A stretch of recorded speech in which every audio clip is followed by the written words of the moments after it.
네, 5월 7일 멤버십 라이브 시작하도록 하겠습니다. 네, 알트의 시즌이 과연 언제 어떤 방식으로 우리 눈앞에 펼쳐지게 될 것인가 진짜 너무 궁금해 죽겠죠. 네, 특히 알트코인들 위주로 대응하시는 분들은 정말 이 순간을 위해서, 그러니까 차트에서 지금 이 순간을 위해서 이거를 버텼던 건데, 그렇잖아요. 이제 이 순간을 위해서 이미 사실은 축적의 구간 이후에 지난해 하반기부터 우린 이걸 다 만끽을 했습니다. 그리고 나서 지금 살짝 조정받는 모습, 이거 잘 버텼고 전략적으로 잘 활용을 하셨을 거고, 모아가는 물량들은 뭐 관심 있는 중장기 대응 종목들 충분히 잘 대응하셨을 거라고 생각이 되고, 이제 요걸 가는 거죠. 내년 하반기까지 요 흐름이 어떻게 될지가 지금 너무너무 궁금한 거예요. 정말 너무너무 궁금합니다. 이게 어떤 방식으로 치고 올라갈 것인가, 여기에서 저항받고 빠질 것인가, 아니면 정말 저항까지 뚫고 정말 새로운 어떤 미지의 영역으로 다가가게 될 것인가. 보통 지금 한 두 배에서 두세 배에서 네 배, 다섯 배 정도로 LT 시총이 사이즈가 커질 거라는 얘기는 여러 사람들이 하고 있습니다. 브래드 갈링하우스 같은 경우에도 5조 달러 얘기했죠. 그래서 상당히 흥미로운 상황이고, RSI 상황도 보면 아직 멀었다. 이렇게 가는 동안 매수세가 엄청 달라붙어서 알트 전체 시총 사이즈를 키우는 요 상황, 자금 유입, 이런 것들을 우리가 앞으로 내년 하반기까지 기대를 해볼 수 있는 포인트 지점인데, 이게 언제 어떤 방식으로 등장을 할지가 지금 그 누구도 모르기 때문에 그게 너무 궁금한 거죠. 기대도 되고. 알트 시즌 인덱스 상황을 보면 아직 멀었습니다. 지금 뭐 일부 알트들 꿈틀꿈틀 하고 있는 상황이 포착이 매일처럼 되고 있는데, 정말 알트들이 미쳐 날뛰는 그런 펌핑 양상이 벌어지는 그런 상황까지 가려면 아직 멀었다. 알트 시즌의 어떤 돌입 시작점이 75인데 이제 오늘 날짜 37, 비트코인 중심의 장세가 지금 펼쳐지고 있다라는 거죠. 그래서 우리가 기다리고 있는, 바라고 있는 알트 시즌, 아직은 좀 멀었는데 굉장한 기대감을 안기고 있는 상황이다. 일단 이 정도까지는 정리가 가능할 것 같습니다. 알트 대장 이더리움, 어쨌든 3,000달러 위에서 지금 지지를 받아주려는 모습이 포착이 되고 있습니다. 20일 지수이동 평균이 3,140달러 부근이고 50일 단순이동 평균이 3,289달러 부근이에요. 그러니까 지금 굉장히 중요한 라인에 대한 돌파가 필요하다 라고 정리를 할 수 있는 상황이고, 이게 성공을 할 경우에는 3,700달러까지 랠리가 나와줄 수 있고, 여기서 빠질 경우에, 다시 말해서 3,000달러를 지지라인으로 버티지 못할 경우에는 2,850달러 중요 지지라인으로 후퇴할 가능성까지 생각을 해볼 수 있다. 이 정도 흐름을 지금 보여주고 있습니다. 그래도 뭐 엄청 빡세게 시장이 조정받는 것 같았는데도 불구하고 이더리움이 3,000달러 위에서 자리를 해주고 있다는 것은, 불과 올해 초만 하더라도, 몇 달 전만 하더라도 2,000달러 막 이런 얘기 하고 있었는데, 2,000달러 돌파 이후에 4,000달러 갔다가 지금 조정 양상을 받으면서 3,000달러 위에 자리해주고 있는 상황입니다. 그만큼 버티는 힘이 있다는 거죠. 되게 재밌는 모습이라고도 바라볼 수 있을 것 같아요. 허니 같은 경우에는 지금 12시간 차트인데 하락세기 패턴 형성하고 있고, 지금 상단 저항 돌파할 경우에는 5,000달러 전후에서 여기까지 더 올라가겠죠. 새로운 고점이 만들어질 가능성이 있다. 지금 현재 이더리움은 강세 상황이다. 이런 거에 쫄 필요 없다.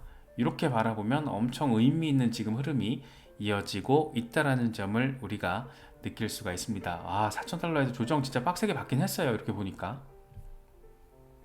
데이트레이더 앨런 같은 경우에는 지금 이더리움 월간 차트를 통해서 보니까 2020년 대규모 상승 직전 캔들, 요때를 지금 반복하는 것으로 보여. 급등했다가 조정받았다가 살짝 맛보는 척 하다가 폭등, 지금도 급등했다가 조정받았다가 살짝 맛보고 있는 이런 단계인데 폭등할 것 같다라는 거죠. 그래서 다음 달 캔들이 어떻게 될지, 훅 하고 올라가 줄지 어떻게 될지 좀 지켜보자, 뭐 이런 얘기를 하고 있습니다. 물론 이제 모두가 바라는 것처럼 이더리움 현물 ETF가 5월 20일 전후로 미국에서 승인이 된다라면 이런 상황이 가능한데, 지금 사실 현실적으로 이더리움 현물 ETF의 5월 승인 가능성은 그렇게 높진 않아 보입니다.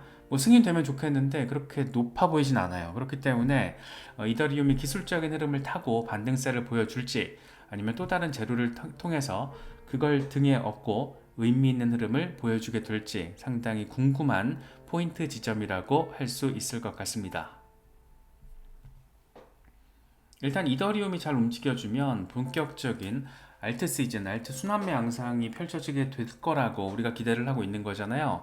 그런데 지금 상황을 보면 어떤 특정 알트라기보다 테마 자체가 워낙 뜨끈뜨끈한 게 있다 보니까 이걸 또 우리가 주의 깊게 바라보지 않을 수가 없을 것 같습니다. 가장 첫 번째 주자는 아마도 AI 테마 그룹이 되지 않을까. 일단 며칠 전에 애플이 지금 실적 발표 이후에 AI 이슈를 쏘아 올렸습니다.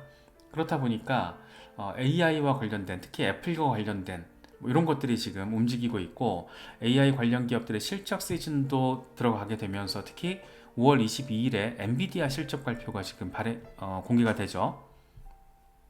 특히 이제 AI의 지금 빅테크 중에서 약간 막둥이, AI 테마에 있어서는 막둥이, 막차 탄 느낌을 보여주는 게 애플인데, 이번에 팀 쿡이 대놓고 얘기했잖아요. 지금 대대적인 AI 계획을 발표할 것이다. 그래서 나름 AI 판을 뒤집으려는 그 뒤집기 시도로도 지금 해석이 가능하고, 그렇다 보니까 부진한 실적에도 불구하고 주가가 급등하는 새로운 어떤 AI 테마와 관련해서 애플도 역시 뭘 하긴 하려나 보구나, 이런 기대감이 지금 시장에 강하게 깔려 있는 상황입니다.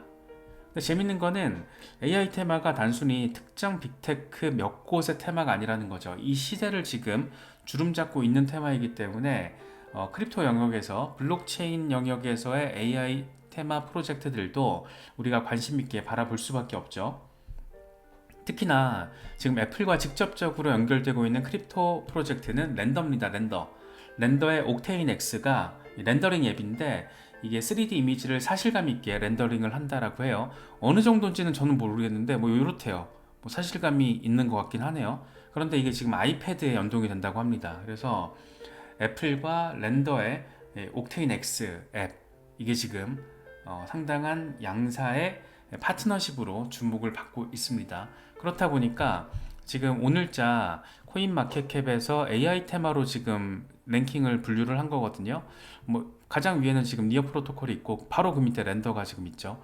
렌더가 일주일 사이에 35%가 올랐어요. 지금 폭등을 한 겁니다, 이미. 그래서 애플, 특히 이슈가 애플의 AI 쏘아 올리기가 땅 하고 나서 더 급등세를 보여주고 있는데, 애플과 연관된 렌더뿐만이 아니고 우리가 지금까지 뭐 AI 테마와 관련된 프로젝트들 뭐 수십 번은 같이 살펴봤었잖아요. 여기 뭐 다 들어가 있습니다. 뭐 더 그래프, 인젝티브, 세타, 패치, 싱귤러리티. 뭐 사실 이 안에서 정답치와 비슷한 어떤 후보군들이 많이 눈에 띄죠. 특히 패치, 싱귤러리티, 그리고 오션 프로토콜 같은 경우에는 이제 변신 합체를 통해서 어벤져스 팀을 꾸리게 됩니다. ASI 프로젝트가 되는 거죠.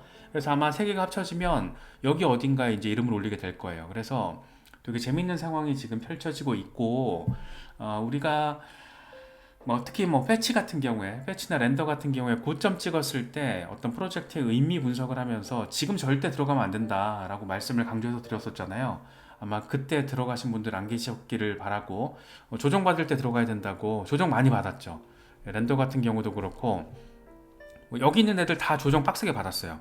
빡세게 받고 지금 한 일주일 사이에 움직여준 프로젝트들이 많은데, AI 테마는 대충 코인마켓캡 들어가셔가지고 AI 카테고리 영역 보시고 요 정도에서 대응하시면 얼추 괜찮은 애들 대응됩니다. 그래서 그 밑에 싱글레리티 밑에 있는 애들 보면 많이 있어요. 세타퓨엘은 이 세타 네트워크와 세타 토큰과 듀얼 프로젝트, 듀얼 토큰 시스템으로 돌아가고 있는 거죠. 뭐 오아시스 골렘도 최근에 많이 올랐고, 일주일 동안 지금 20% 가까이 올랐고, 오션 프로토콜, 뭐 패치, 싱귤러리티랑 같이 움직이고 있고, 아캄도 많이 올랐더라고요. 아캄도 뭐 35% 넘게 일주일 사이에 흐름을 보여줬고, 그래서 괜찮은 프로젝트들이 되게 지금 주목도를 많이 받고 있습니다. 물론 이 괜찮은 프로젝트들을 싹 다 내가 투자를 할 수는 없잖아요. 그래서 어제 왜 나는 수익률이 낮을까에 대한 이야기를 우리가 짚어봤을 때, 그 중에 하나, 비법 가운데 하나라고 제시가 된 게 포트폴리오를 부패식으로 만들지 말라는 거였잖아요. 여기서 이제 내가 마음에 드는 거를 공부를 하시면 됩니다. 리서치를 하시고 그 중에 진짜 이거 꽂힌다라는 거를 몇 개를 잘 선별을 하셔서 그 중에 일부를 투자를 하셔야지, 여기 있는 거 아무거나 다 막 만 원씩 매수를 한다거나 10만 원씩 매수를 한다거나, 그거 진짜 되게 별로인 거를 아마 많은 분들이, 이제 경험이 조금 계신 분들은 아실 거예요. 내 포트폴리오에 테마별로 너무 많은 애들이 들어가 있으면 갑작스러운 외부 충격이 왔을 때, 폭락이 나왔을 때 뭐 한 30%, 40%씩 빠졌을 때 대응이 안 돼요. 그래서 얼추 괜찮은 애들 중에, 시총 상위 애들 중에 몇 개 선별하셔가지고, 아니 뭐 GPU 관심 있으신 분들은 렌더 하시면 되잖아요. 그런 식으로 내가 관심 있는 어떤 테마에 또 다른 그 속의 테마를 결정하시면 됩니다. 그래서 그런 것들이 또 중요한 부분이니까 잘 선별하셔가지고 다가오는 강세장에 있어서 나름의 소기의 목표를 달성하실 수 있으면 좋겠습니다.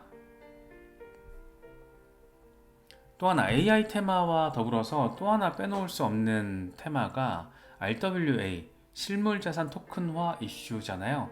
너무 중요해서 너무 많이 우리가 짚어봤기 때문에 이제 조금 약간 루즈하게 느껴지실 수도 있을 것 같아요. 리얼 월드 에셋 정말 중요하고, 요걸 지금 딱 지금 야 나 따라와 하면서 깃발 꽂은 게 지금 누구다? 블랙록이다. 그래서 실물자산 토큰화 이슈는 엄청 중요하기 때문에 AI 테마와 더불어서 이번 강세장 사이클 전반에 걸쳐서 주목도가 엄청 높을 거다. 그래서 이 안에 있는 테마들도 잘 살펴보시면 좋다. 이런 얘기들은 많이 드렸었잖아요. 이번에 센티멘트가 실물자산 토큰화 이슈와 관련된 프로젝트들의 30일 동안의 GitHub 활동, 그러니까 디벨롭먼트 상황을 집계를 한 거예요. 그걸 지금 일일 평균 계산을 해서 랭킹을 매겼거든요. 체인링크가 1등 먹었습니다. 재밌죠? 센트리퓨지, 더스크, 크레딧 코인도 상당하네요. 메이커, 폴리메쉬, 이런 친구들, 특히 폴리메쉬도 최근에 급등세가 나왔던 종목이죠. 그래서 실물자산 토큰화 이슈와 관련해서 조금 내가 눈이 트이면 저 종목이 지금 왜 반등하는지를 이해할 수 있고, 그럼 후발주자가 누가 될지를 내가 탐색을 할 수 있는 어떤 시야가 생기겠죠. 그래서 특히나 이제 체인링크 같은 경우에는 전 이거 딱 보자마자 K33 리서치 리포트 내용이 조금 먼저 생각이 났었는데, 체인링크는 실물자산 메타와 관련해서 가장 좋은 선택지다, 실물자산 핵심 인프라로 자리를 잡았다, 이렇게 평가를 하기도 했습니다. 뭐랄까, 가치를 시세가 잘 반영하지 못하는 프로젝트 가운데 하나라고 저는 생각을 하고 있거든요. 그래서 뭐 체인링크가 가격이 얼마까지 갈지 뭐 알 수는 없죠. 알 수는 없는데, 보통 통상적으로 이 정도 상황이 되면 뭐 의미 있는 전고점 랠리 정도는 충분히 가능하지 않을까, 뭐 그런 생각이 좀 듭니다. 그래서 체인링크 홀더분들도 많으실 텐데 이런 부분들 잘 좀 살펴보시면 좋을 것 같고, 신규 진입은 늘상 말씀드리지만 그게 제일 어려워요. 그리고 그 다음으로 어려운 게 매도 타이밍이고, 그래서 그거는 누가 결정해 주는 것도 아니고 내가 공부해서 내가 결정하고 내가 진입을 해야 되는 겁니다. 그래서 아무 때나 들어가시면 이제 뭐 후회할 일이 좀 생길 가능성이 높겠죠. 그래서 흐름 같은 것도 꾸준히 공부를 하셔야 되는 이유인 거니까, 그런 부분들은 제가 정말 입이 아프게 말씀을 드립니다. 왜냐하면 강세 국면이 강화되면 강화될수록 정말 아무것도 모르고 들어오신 초보자분들이 뇌동매매하는 경우가 진짜 많아요. 그렇게 정말 소중한 자산을 남 좋은 일 하는 거죠. 다 또 이제 물려서 마이너스 되고 놀라서 패닉사라고, 이런 일이 비일비재하다는 걸 우리는 알고 있잖아요. 그래서 특히나 초보자분들은 언제나 조심하셔야 된다는 거 다시 한번 정말 매일같이 강조해서 말씀드립니다. 온도 파이낸스 같은 경우에도 우리가 조금 좋든 싫든 알 수밖에 없었죠, 상황이. 블랙록의 비들 프로젝트, 이더리움 기반의 첫 번째 토큰화 펀드 비들과 관련해서 초기 투자자 가운데 하나가 온도 파이낸스다 보니까 결국에는 블랙록 연관 프로젝트로 지금 주목도를 받고 있는 겁니다. 그런데 지금 상단 저항, 강세 페넌트 패턴의 상단 저항을 뚫었어요. 지지 테스트가 성공하면 반등 가능성이 있다라고 지금 차트적으로는 보여지고 있습니다. 물론 여기서 이제 빠지면 또 하락할 거기 때문에, 온도 같은 경우에는 이미 이런 블랙록 이슈와 관련해서 우리가 진작에 한 이 정도 상황부터 짚어봤기 때문에 우리가 짚어봤던 게 아마 이 정도 구간일 거예요. 3월 초 중순에 제가 처음 설명드렸던 것 같은데, 아마 이때부터 대응을 하셨던 분들은 이미 다 수익권이기 때문에 적절하게 대응을 하시면 되는데, 신규 진입을 하실 때는 이런 상황에서 이제 신규 진입을 하시면 기대하는 것처럼 이렇게 가주면 좋죠. 이렇게 와리가리 하다가 가주면 좋은데 어떤 변수나 충격이 딱 와서 꼬라박을 수 있다라는 거. 근데 보시면 아시겠지만 차트가 많이 열려 있어요. 그래서 한번 뭔가 악재가 덮였을 때는 크게 빠질 수 있는 종목이기도 합니다. 이렇게 크게 오른 종목들은. 그래서 신규 진입하신 분들은, 초보자분들은 꼭 무조건 블랙록이랑 관련 있다고 막 가는 거 아니다. 이런 부분들을 잘 참고하시면 더 좋을 것 같습니다. 리플 소송 얘기를 또 짚어봐야겠죠. 지금 어제 리플 소송과 관련해서 현지 시간으로 5월 6일에 법원이 벌금 구제책과 관련돼서 최종 판결을 내릴 것이다 라고 잘못된 루머가 나와서 그거 아니다 라고 어제 말씀드렸었잖아요. 근데 오늘, 그러니까 현지 시간으로 6일이죠. 6일 SAC가 자료를 제출했는데 봉인된 상태로 제출을 했습니다. 그래서 수정된 공개 버전이 5월 8일에 법원에 제출된다라고 하니까 한국 시간으로는 아마 5월 9일쯤 우리가 확인할 수 있을 것 같고, 이제 다른 봉인 관련 서류들도 추후에 제출 예정이라고 합니다. 중요한 건 이제 5월 20일에 최종 입장문을 양사가 법원에 제출을 하게 되고, 이후에 이제 6월부터 한 9월 사이 정도로, 빠르면 6, 7월 6, 7월은 좀 빠른 느낌인데 한 7, 8월 정도가 제일 나이스할 것 같은데, 늦으면 9월 정도까지 얘기는 나오고 있더라고요. 그래서 애슐리 프라스퍼 같은 경우에는 이제 우리는 7월에서 9월 사이에 아날리사 토레스 판사의 판결을 기다려야 한다. 그게 아니면 그 전에 양측이 합의하는 것도 가능하다. 어느 쪽이든 우리는 인내할 것이다. XRP 강세론자들은 이렇게 또 탄탄한 마음가짐을 내비치고 있습니다. 이거 재밌더라고요. 데이비 슈월츠가 진짜 궁금하잖아요. 리플 기반의 이 스테이블 코인이 과연 어떤 방식으로 어떤 역할을 하게 되고, XRP와는 어떻게 이게 나와바리 조정이 될 것인가, 이게 되게 궁금한 지점인데, 데이비 슈월츠가 이번에 이런 얘기를 했습니다. 6월에 암스테르담에서 XRP 레저 에이펙스 컨퍼런스가 이제 개최가 되는데, 여기에서 자체 스테이블 코인 세부 사항이 공개가 될 거야 라고 떡밥을 또 이렇게 깔아놨습니다. 요때 이제 말이 되게 이게 공개가 되면 XRP 시세 단기 상승 재료로도 역할을 해줄 텐데, 내용을 좀 일단 봐야겠죠. 그래서 무엇보다 XRP와의 어떤 관계성, 역할 분담, 요게 진짜 저는 너무 궁금하거든요. 그래서 그런 부분에 대해서 뭔가 힌트가 나올지 조금 주목을 해서 바라보면 될 것 같고, 스테이블 코인 출시 시점은 올해 연말입니다. 올해 연말이고, 일단 미국 내 ODL과 관련해서 미국 내에서 XRP가 지금 기관들을 대상으로 판매된 게 증권이니까, 기관들을 중심으로 운영되는 ODL 서비스에서 XRP 대신 스테이블 코인을 활용하겠다라는 거잖아요. 당장 이제 지금은 USDT로 하고, 이제 연말에 직접 리플 레저 기반의 자체 스테이블 코인으로 대체하고, 해외에서는 XRP로 그냥 하고, 이런 건데, 한번 조금 어떤 방식으로 데이비 슈월츠가 좀 정리를 해줄지 지켜봐야 될 것 같습니다.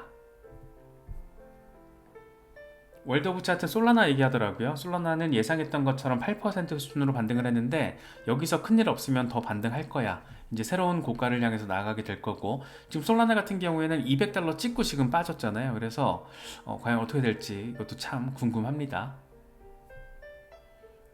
머스타시 같은 경우에는 알트 전체 시총 주간 차트를 가져왔습니다. 특히 이제 이더 BTC, 알트 시총이 아니고 이더리움 BTC 주간 차트예요. 이걸 보면 지금 강세 다이버전스가 확인이 됐고, 3년 동안 지속된 하락세기 패턴, 요거죠. 요게 지금 돌파할 가능성, 하단 지지받고 돌파할 가능성. 그렇게 되면 알트코인은 2015년에서 18년 상황을 모방할 것으로 생각한다. 이때 말하는 거거든요. 빵! 이거는 뭐냐면 비트코인 대비 이더리움의 퍼포먼스가 어마어마했다는 거기 때문에 이 자체가 알트 시즌의 어떤 임팩트를 보여준다는 거죠. 그래서 요때 말고 요때 말고 요때를 얘기하는 겁니다. 요때 어떻게 진행이 될지 참 너무 궁금한 지점이네요.